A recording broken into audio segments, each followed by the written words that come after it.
నా బిడ్డకైనా అదే నీతి, పరాయింటి ఆడబిడ్డకైనా అదే నీతి.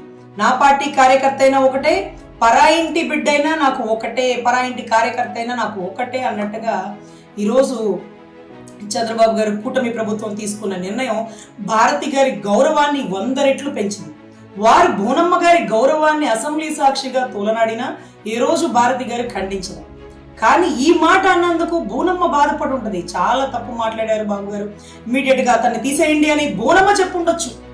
ఎందుకంటే నిజం గెలవాలి అని ఆ బిడ్డ ఏదైతే తిరుపతి కొండెక్కినప్పుడు రోజా గారు మొగుడు బయటికి రావాలని కొండెక్కిపోకుండా చూసుకుంటే చాలు జైల్లోనే అన్నట్టుగా తూలనాడితే అక్కడ కూడా బోనమ్మ గారు నిజం గెలవాలి అన్నారే కానీ నా భర్త బయటికి రావాలి, నా భర్త నిర్దోషి, నా భర్త గొప్ప వ్యక్తి ఇవేమీ అనలేదండి. కొండ గురించి మాట్లాడిన వారు కొండ గుట్టల్లో ఎలా కలిసిపోయారో, కొండ మీద ఒక ఆడబిడ్డని తూలనాడినటువంటి రోజా ఇప్పుడు ఏ పరిస్థితుల్లో ఉందో ఎందుకండి చెప్పండి. మనం ఆడవాళ్ళు, ఆవిడ ఆడవాళ్ళు.